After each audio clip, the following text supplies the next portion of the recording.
Do you want to make awesome automations like this? Of course you do. Of course you want festive modules in make.com, candy canes, you want presents, you want all sorts of stuff. I'm going to show you how to do it. So what you got to do is on the left-hand side in make.com, click custom apps. That's going to bring up this bad boy. So you're going to have lots of fun, delightful things you could add if you want access to our Ops Kings festive ones. That is cool. Send me an email. I'll drop my email below. You can send me an email. Then what you got to do for each one is you can add, what you have to do is add at least one module. Of course, you can build serious automations too if you're lame or you do what we do. But these are like really fun. So then what that lets you do is build up a little Christmas tree like this, or a Hanukkah thing, or a Halloween thing, or whatever holiday you want to automate based on.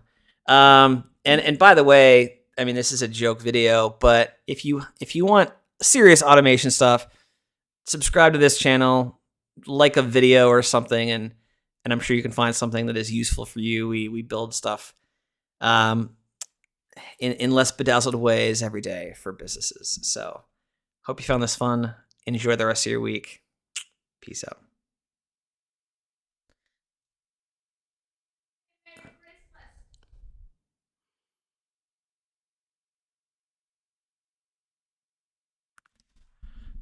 And Merry Christmas. I know it's June, but when you work with Ops Kings, Christmas comes every time of the year.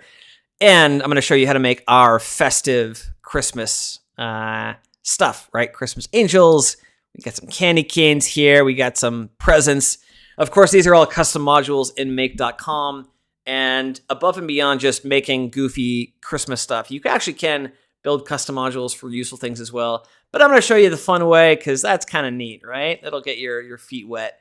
So what you got to do is go over here on the left-hand side, click Custom Apps. That's going to bring up this list here, which obviously you won't have this list. You got to create another one. But you can create custom apps to do connections to all sorts of things. We built one for Smart Lead recently, and that's pretty cool. You can make your life easier by doing that. You will have to add at least one module to your custom app. And this is where, on the base one, is where you would select the picture you want to use. Don't make a Christmas one. That's lame. We already made a Christmas one. Pick another holiday. But you got to add a GIF here, or like a PNG thing. Pick one that has an iconic shape, right? Because there's no like lines between the thing. And so we picked like an angel versus Santa Claus, because Santa Claus without like the lines and the whatever doesn't really, it's look like a blob. So pick an iconic shape. That's why we went with Christmas, because it's kind of fun. And that's it. What that lets you do is add stuff in Make as you normally would. So I can see the custom stuff over here, which is like really cool and makes life interesting. So that's it for today. If you want serious automation, other tips that actually will help your business make more money, subscribe to this channel. I do a lot of stuff on that. And you can also reach out to me if you want access to our super secret Ops Kings modules or anything else that we do if you're interested in business stuff. But hope that you enjoy your day. Have fun with stuff.